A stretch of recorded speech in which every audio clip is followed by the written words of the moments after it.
Nalimpungatan si Katrina sa tunog ng malalakas na katok. "Sandali lang!"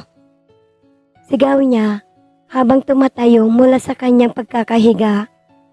Inayos muna niya ang sarili bago lumabas ng kwarto. Sumasakit ang kanyang mga papaya at tumutulo ang gatas. Sa edad na 19 ay nakapag-asawa na siya, nagkaanak at ngayon ay hiwalay na. Iniwan siya ng asawa, 1 buwan na ang nakakalipas na walang iniwang pera para sa kanya at sa kanyang 3 buwang sanggol. Lahat ng kamag-anak niya ay nasa probinsya at wala siyang ibang maaasahan kundi ang kanyang sarili. Ilang araw na siyang naghahanap ng trabaho ngunit hindi siya makaswerte. Umaasa na lang siya na isang araw ay makakahanap siya ng lalaking magmamahal at maaasahan niya para tulungan sila ng kanyang anak. Bata pa naman siya at maganda. Maputi at maganda ang pangangatawan kahit na kapapanganak lamang niya. Umiiyak ang sanggol na nasa kama dahil nagugutom na ito. Binuhat niya at inangat ang suot na damit. Agad nahanap ng bata ang kanyang korona at sinimsimi yun.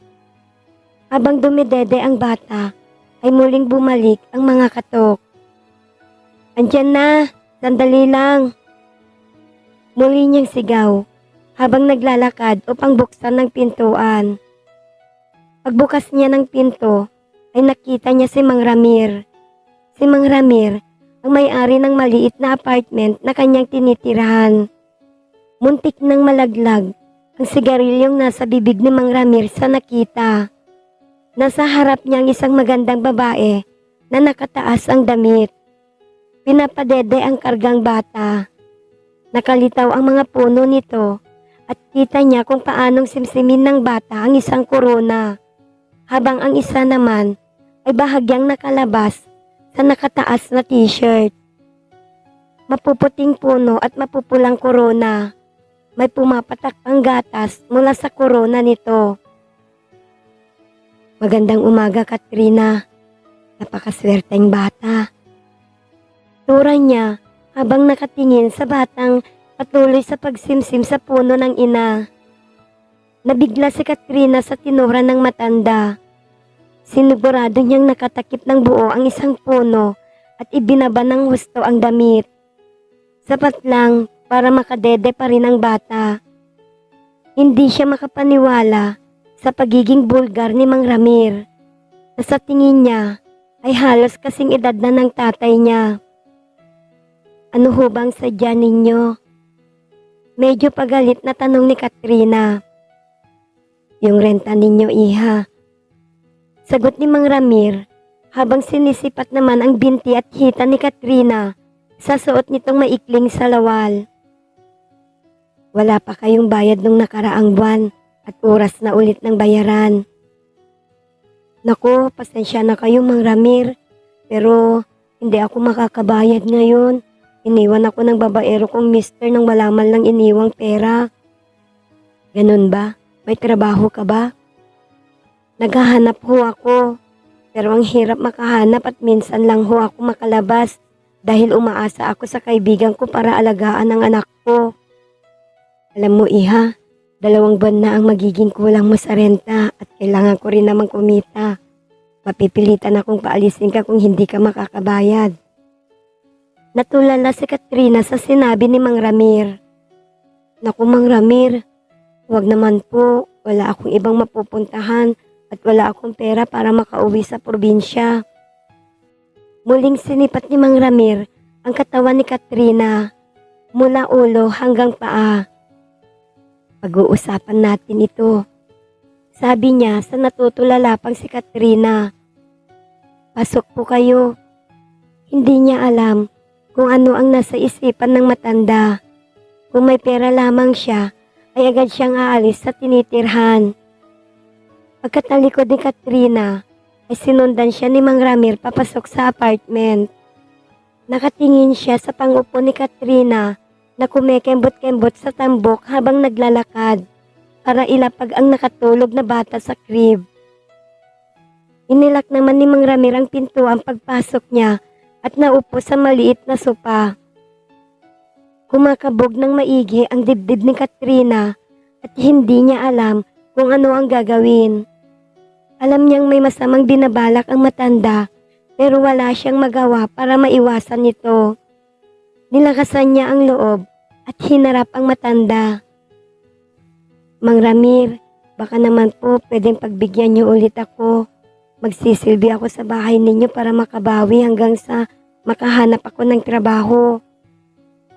Buo na ang loob ko, iha, at hindi ko kailangan ang makakatulong dahil mag-isa lamang ako sa bahay. Kung hindi ka makakabayad, ay mapipilitan akong paalisin kayo ng anak mo. Nag-umpisang tumulo ang luha ni Katrina sa tinura ng matanda. Parang awa niyo na po, Mang Ramir.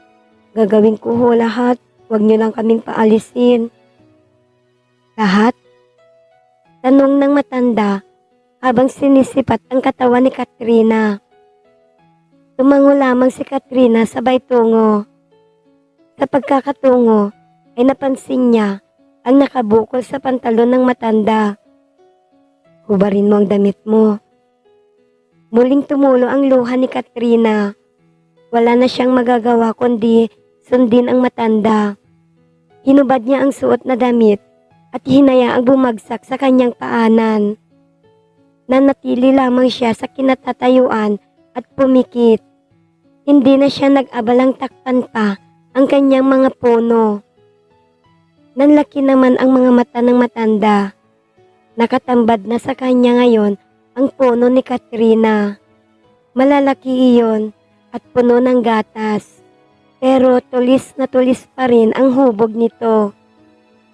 Tumayo si Mang Ramir at lumapit sa kanya. Sinipat ang kanyang mga puno at marahang hinaplos. Tumutulo ang gatas sa ginagawa ng matanda. Tumungo siya at sinimsim ang tuktok ng korona kung saan lumalabas ang gatas. Wow, sariwang gatas. Usal nito habang binabasa ang labi at ninanamnam ang gatas. Walang ano-ano ay biglang sinibasib ni Mang Ramir ang isa niyang puno.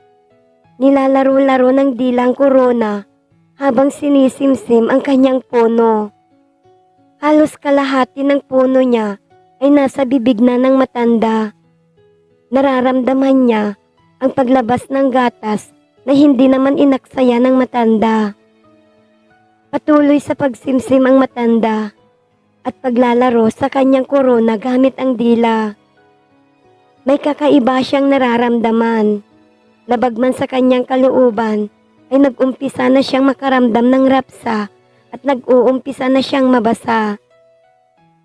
Dumausdos ang kamay ni Mang Ramir at nag-umpisa ng baklasin ang butones ng suot niyang salawal.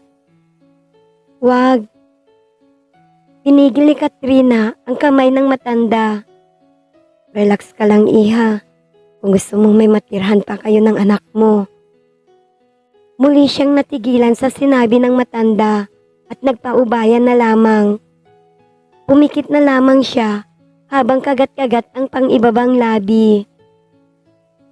Nabaklas ang butones at ibinabanan ni Mang Ramir ang suot niyang salawal. Naramdaman niyang isinilid ng matanda ang kamay sa loob. Aba, wala ka palang suot na antis. Nakangising sambit nito. Gamit ang isa pang kamay, ay tuluyan ng hinubad ng matanda ang suot niya sa ibaba. Lumitaw ang kanyang maumbok at makinis na lungga. Nakagawian na niya kasi ang mag-ahit ng talahib simula nang siya ay manganak. Gamit ang panggit ng daliri, ay nag-umpisa ng salatin ni Mang Ramir ang kanyang gitna. Hindi rin sumusuko si Katrina at pilit pa rin niyang pinagdidikit ang kanyang mga hita. Ang isang kamay naman ng matanda ay dumausdos papunta sa kanyang pangupo at pinisil-pisil ang mga pisngi. Pinaghiwalay na ng matandang kanyang gitna at nahanap nito ang kanyang tungkil.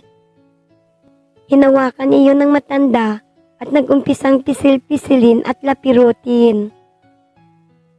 Napasinghap si Katrina.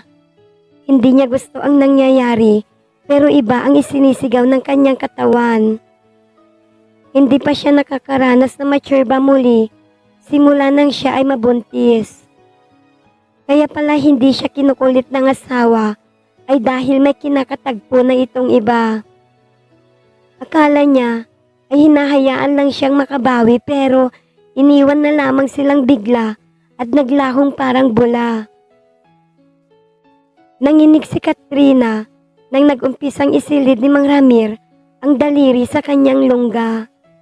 Dahan-dahan sa umpisa, tapos biglang dinidiin. Lumuhod ang matanda at hinila ang daliring nasa lungga nito. Sinimsim ang kanyang gitna, pagkatapos ay isinilid ang dila sa kanyang lagusan. Napapapikit na lamang muli si Katrina sa ginagawa ng matanda. Matagal din siyang natigang at ngayon nga ay sineserbisyohan na siya ng matanda. Sa pagkakataong ito ay sinimsim na naman niya ang tungkil ni Katrina habang pabalik-balik ang kanyang mga daliri. Hirap nang manatili sa pagkakatayo si Katrina dahil sa rapsan na nararamdaman. Napahawak na siya sa ulo ng matanda upang hindi matumba. Naramdaman niyang malapit na siyang magpabuga, pero nanatili pa rin siyang tahimik. Pigil na pigil niya ang kanyang mga ungol dahil ayaw niyang malaman ng matanda na nasisiyahan siya sa ginagawa nito sa kanya. Nararamdaman naman ni Mang Ramir na malapit na siyang magpabuga dahil sumasalubong na ang lagusan nito sa bawat pagsilid ng kanyang daliri. Matagal na niyang pinagpapantasyahan si Katrina at ngayon nga ay makakatsurba na niya. Hinawakan niya sa kamay si Katrina at nagtungo sila sa kwarto. Mahiga ka at paghiwalayin mo ang mga hita mo. Hindi naman tumutol si Katrina at sinunod ang matanda. Nahiga siya sa kama at nanatiling magkahiwalay ang hita. Nangingintab ang kanyang makinis na lagusan sa kanyang sariling likido. Nakita niyang kinalas ni Mang Ramir ang sinturon at hinubad ang pantalon. Umibabaw sa kanyang matanda at itinapat ang sundalo sa naglalawa niyang hiyas. Matagal na kitang gustong matsurba, Katrina. Simula pa nang lumipat kayo dito. Medyo na-insulto pa siya sa sinabi ng matanda, pero nabalewala na rin iyon. Katrina, kailan ka huling nakaranas ng tsurba? Mag-iisang taon na. Simula pa nang malaman naming nagdadalang tao ako. Ganun ba? Pakiramdaman mong maigi ang gagawin ko sa'yo, Katrina. Sabi ni Mang Ramir, sabay ulos. Napasinghap muli si Katrina nang maramdaman ang biglang pagpasok ng sundalo ni Mang Ramir. Napakatagal na, simula nang may makapasok na sundalo sa lagusan nito at pakiramdam niya ay punong-puno na siya ngayon. Hinawakan siya sa magkabilang kamay ng matanda at nag-umpisang magpabalik-balik sa lungga nito. Bumilis ang kanyang paghinga. Hindi niya namalayang sumasalubong na siya sa bawat pagkanyod ng matanda. At naramdaman niya muli na malapit na siyang magpabuga. Marapsaba, Katrina. Oo, Mang Ramir. Parating na ako. Ayan na po. Hindi na napigilan ni Katrina ang umungol. Pinulupot pa niya ang binti sa likod ni Mang Ramir. Napangising matanda sa ginawa ni Katrina at nagpatuloy lang siya sa pag-ulos. Ang rapsa. Hindi na napigil ni Katrina ang kanyang mga ungol. Habang patagal ng patagal ay lalong lumalakas. Matagal din siyang tsinurba ni Mang Ramir at makailang beses siyang nagpabuga bago nagpabuga ang matanda. Napuno ang kanyang sinapupunan ng likido ni Mang Ramir. Matapos magpabuga, ay hinalikan pa siya ng matanda na kanya namang tinugunan. Pagkatapos ng ilang sandali, ay kusa ng hinila ang lupaypay na sundalo ng matanda mula sa pagkakabaon sa kanyang lagusan. Tumayo na rin ito at agad na nagbihis, habang siya ay nanatiling nakahiga. Bukas, maniningil ulit ako ng renta. Nakangising sabi ni Mang Ramir habang bumubunot ng pera sa kanyang wallet. Inabutan pa niya ng 1,000 si Katrina at sinabing pangkain nilang mag-ina. Pagkaalis ni Mang Ramir, ay nanatili pa rin nakahiga si Katrina at ninanamnam ang rapsan na nararamdaman. Tumutulo pa ang pinaghalong likido nila ng matanda sa kama. Ibinaba niya ang kamay upang basahin ang daliri ng likido. Pagkatapos ay kinalikot iyon. Napagtanto niyang mabugli nga talaga siya tulad ng sinabi ni Mang Ramir. Kahit medyo mahapdi pa ang lagusan niya, ay hindi siya makapaghintay sa muling pagbalik ng matanda upang muli silang magsiping. Nagsariling sikap pa siya habang iniisip ang nangyari kanina. Pagkatapos nun, ay nakatulog na siya dahil sa sobrang pagod. The end.